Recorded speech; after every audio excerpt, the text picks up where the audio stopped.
I'm Melina, and up until my 30th birthday, the most exciting thing in my life was when the accounting firm I worked for switched from PCs to Macs.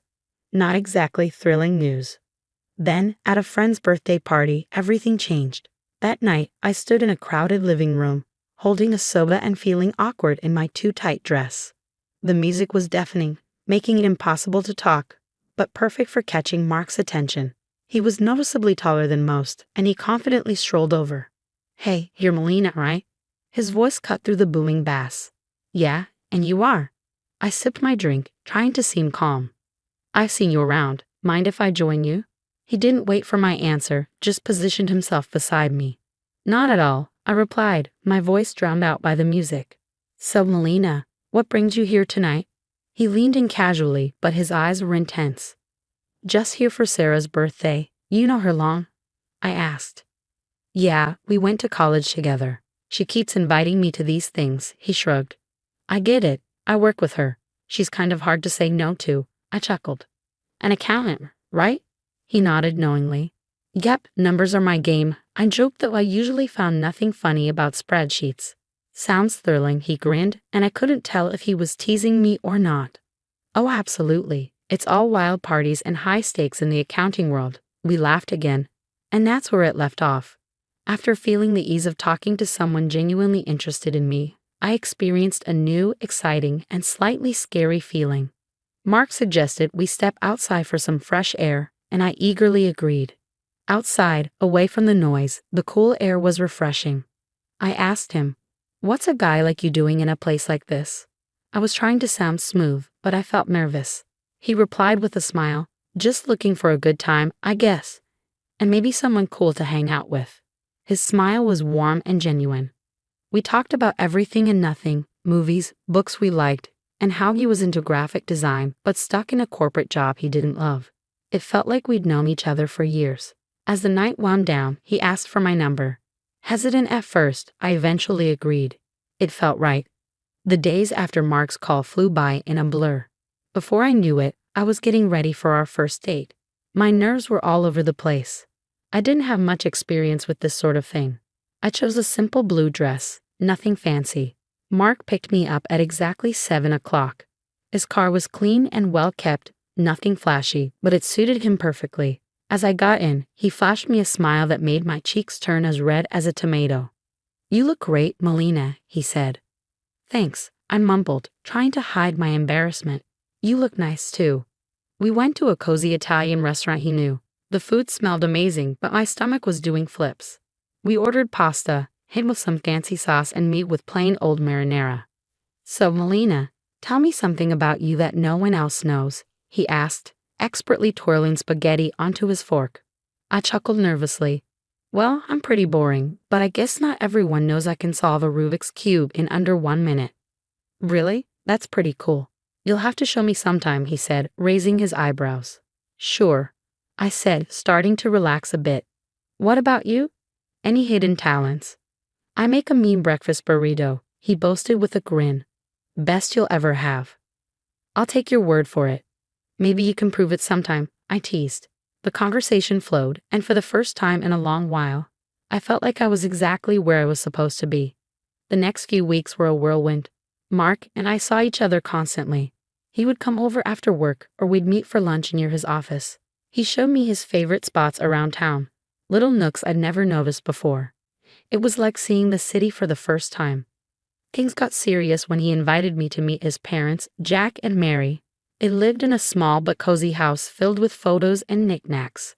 Mary hugged me the moment we walked in. "We've heard so much about you, dear," Mary said, squeezing my shoulders. "Mark, she's lovely." "Thanks, Mom," Mark replied, clearly pleased. We sat down to dinner, and the conversation didn't stop. "So, Melina, Mark tells us you're an accountant." "That must be interesting," Jack said, passing me the potatoes.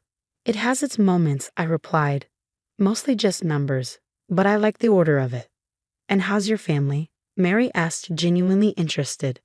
"They're good, thanks. My dad's a businessman, always busy, but he's been really supportive of me." It was all happening fast, but it felt right. It was as if everything in my life had been leading up to this meeting. Mark feeling like someone finally saw me for who I was, not just some plain Jane accountant. One evening, a few months into our whirlwind romance, we were walking along the riverbank. The city lights reflected off the water, creating a picturesque scene. "Melina, I've been thinking," Mark started, stopping and facing me. "Yeah," I asked, my heart starting to race. "I don't want to wait any longer. I know this is fast, but will you marry me?" Just like that, my world changed. No hesitation, no doubt, just a simple yes, Mark, I'll marry you. The whirlwind didn't stop there. Soon after, I introduced Mark to my father, who took to Mark immediately, appreciating his straightforward manner and obvious affection for me. "He's a good man, Melina," Dad said, giving his approval, which meant the world to me. So we got married. It was a modest wedding, nothing too extravagant, but it was perfect for us. I even found myself loving the way I looked in my wedding dress, something I'd never imagined. Smiling wide, I posted photos on my social media, sharing my joy with friends and family. After the wedding, life didn't slow down. It picked up pace. Mark and I barely had time to savor our newlywed bliss before he suggested something big. "Hey, Melina, I've been thinking," he said one evening as we unpacked another box of wedding gifts in our cramped apartment. "How about we move in with my folks?" I paused, a coffee mug in hand. "Live with your parents?" He nodded, looking serious. "Yeah, they're not getting any younger, and I feel better if we were around to help out. Plus, it would save us some money on rent." It made sense, I guess. Moving in with the in-laws was like something out of a sitcom. I couldn't shake the feeling that it might not be what his parents really wanted. Mark reassured me, though. "Absolutely," he said confidently. "Mom's been hinting about it ever since we got engaged. Come on, it'll be good." So 2 weeks later, there we were, pulling up to his parents' house with our lives packed into boxes. Mary, Mark's mom, was already waving from the porch before we even got out of the car. "Oh, Melina, we're so thrilled to have you both here," she exclaimed, pulling me into a hug that was a bit too tight. Jack, Mark's dad, clapped him on the back. "Welcome home, son. And you too, Melina." The house was cozy, filled with furniture that looked like it belonged in a museum from the 1970s. I tried to keep a smile on my face, but I was already missing our little apartment. Mark sensed my hesitation. "It's going to be great, you'll see," he whispered as we carried boxes inside. The first few days were an adjustment. Mary was constantly hovering, always popping into our room to ask if we needed anything. "Just making sure you're comfortable," she chirped, while I tried not to cringe at the invasion of privacy. One evening, we all sat down for dinner. Mark, me, Jack, and Mary. The conversation was painfully mundane until Mark dropped another bomb. "So the house needs some major repairs," he announced casually between bites of meatloaf. "Repairs?" I choked on my mashed potatoes. "Yeah, the roof's a mess, and the plumbing's from the dark ages," he said. Jack nodded solemnly. "We were thinking," Mark continued, avoiding my gaze, "that maybe we could all chip in for the costs." I glanced at Mary, who suddenly seemed very interested in her plate. "All of us?" I stammered.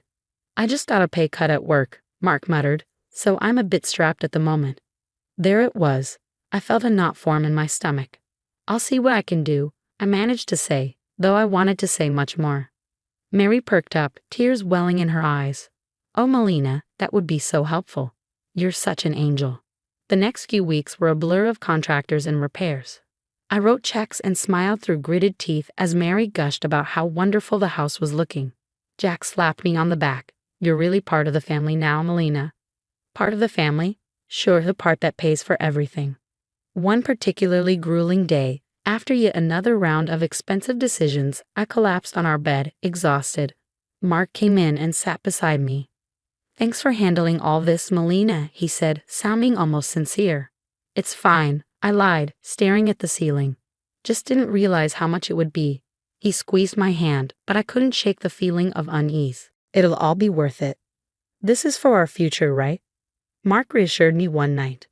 "Our future," I echoed, not quite sure whose future we were building anymore.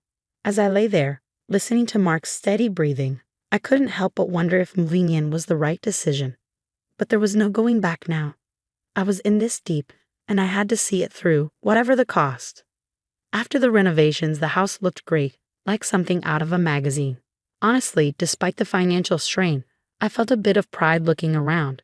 We decided to throw a small dinner party to celebrate, just the four of us. That's when everything took an unexpected turn. We were in the middle of dinner, laughing and sharing stories, when Mary suddenly got quiet. The room felt heavy all of a sudden. She looked at Jack, then at us, her eyes tearful. "We need to tell you both something important," she said, her voice shaky. Mark and I exchanged looks. "What's going on?" I asked, my stomach tightening. Jack took a deep breath. "The house, it's heavily mortgaged. We owe $200,000, and the bank could take it away if we don't settle the debt in 2 months. My fork clattered to my plate. "What do you mean?" "All the repairs we just paid for." Mary started sobbing. "We were ashamed, and we thought we could manage it. But after the repairs and everything, there's just no way." I felt like I was in a bad dream. All the money, all the effort, it was for a house that wasn't even secure. "So what are you saying now?" My voice was sharper than I intended. "Well," Mark started, avoiding my eyes, "I was hoping, maybe, Melina, you could talk to your father." "Are you serious?" I snapped, my voice rising. "Ask my dad for $200,000. It's just, after his help, the house would be secure for us, for our future," Mark pleaded. Mary's sobbing grew louder, making me feel like the villain in this crazy drama. "Please, Melina, it's our home. We've spent decades in this house." I was furious, but the tears and pleading wore me down. "I'll think about it," I finally muttered, feeling trapped. The next day, I called my dad hesitantly, explaining the situation. To my surprise, he agreed to help, but on one condition. "I'll give the money, Melina, but only with a formal agreement, a receipt. I want everything documented." When I relayed this to Mark, he wasn't happy. "Why does it have to be so formal? Can't you just trust us?" "It's $200,000, Mark. It's a lot of money, and he's just being cautious," I argued, feeling the divide between us grow. "He'll get his paperwork," Mark muttered, clearly annoyed. The paperwork was drawn up, and the money was transferred. Mary and Jack were relieved, constantly thanking me, but I couldn't shake the feeling that something had fundamentally changed between Mark and me. The future that once seemed so clear was now clouded with uncertainty. When I thought my life couldn't get any darker, tragedy struck with brutal suddenness. "Melina, it's your Aunt Judith." Her voice came through the line shaky and choked.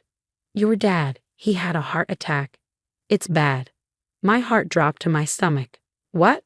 How is he?" "He didn't make it, honey. I'm so sorry." The phone nearly slipped from my hand. "No, that can't be right," I mumbled, feeling numb. I hung up and turned to find Mark standing in the doorway. "What's wrong?" he asked, his voice low. "My dad, he's gone," I managed to say before everything inside me broke, and I started sobbing.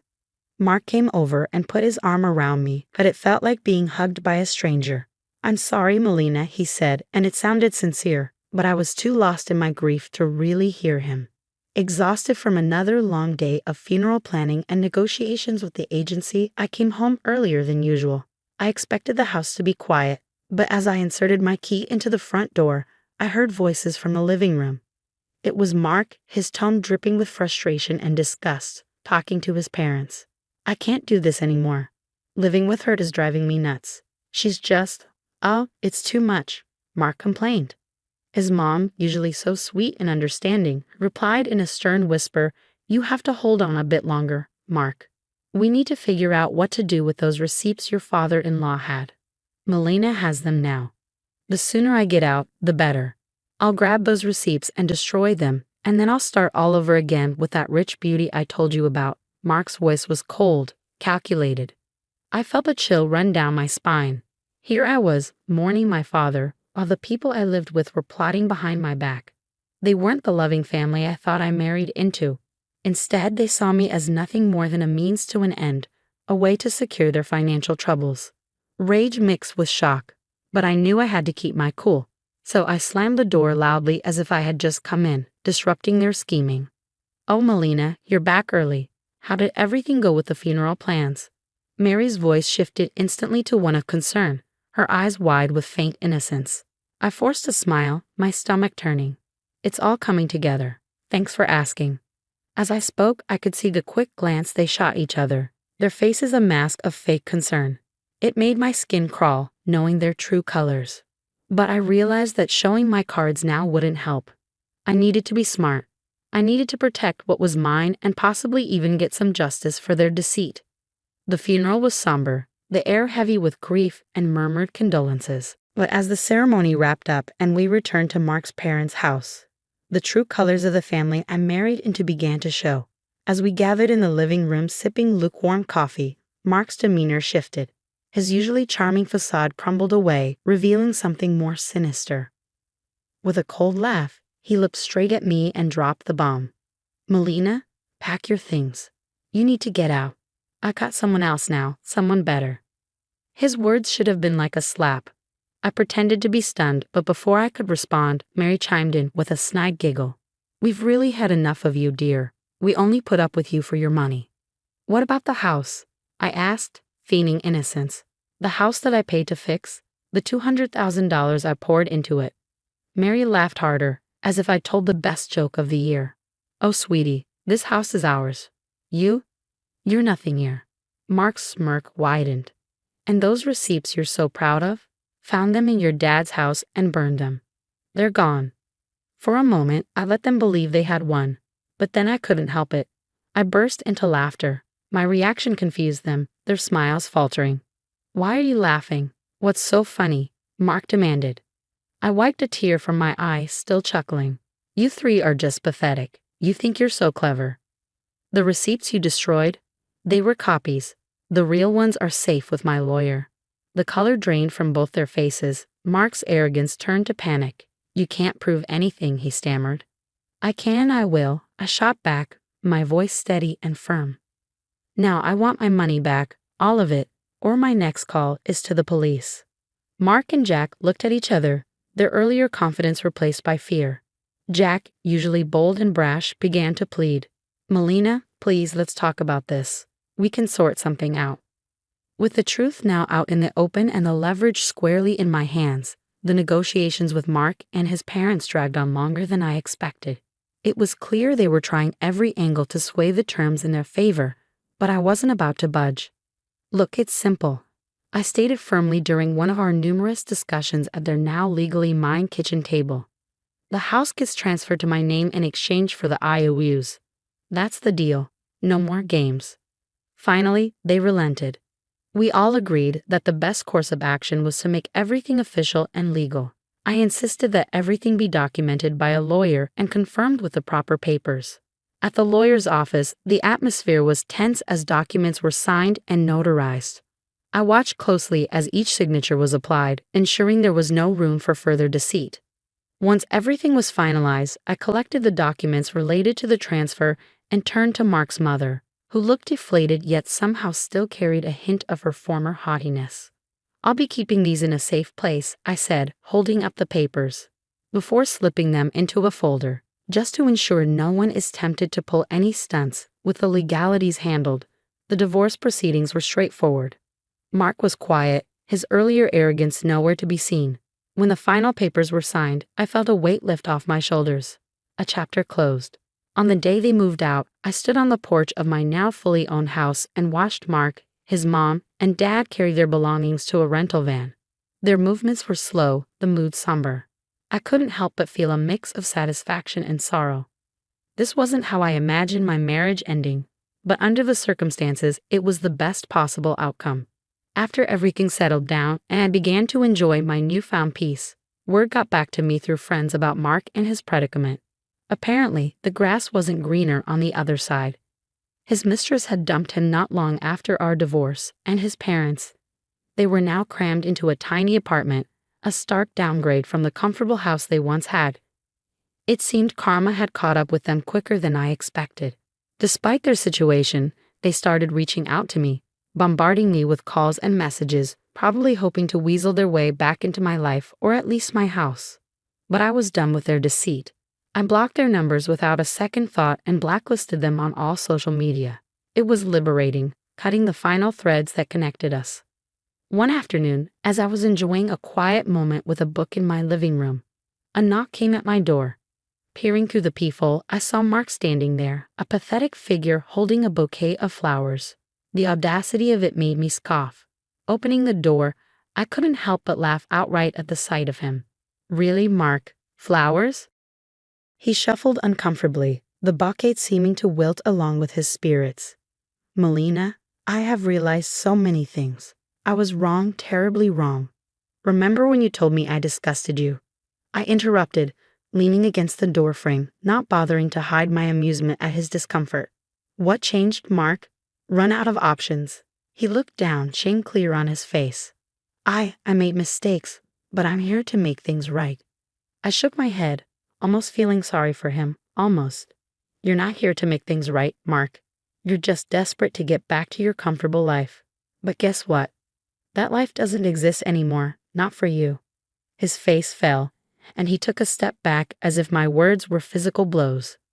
Melina, please, save it. I cut him off sharply. I want you to leave. Don't come back here. We're done, forever. Mark stood there for a second longer, his hope visibly crumbling. Then, without another word, he turned and walked away, his shoulders hunched in defeat. Returning to my book, I smiled to myself. The quiet of the house wrapped around me like a comforting blanket, a stark contrast to the chaos that once reigned here. I was finally at peace, living life on my terms, and no bouquet of flowers or sweet talk could disrupt that. I was truly finally free.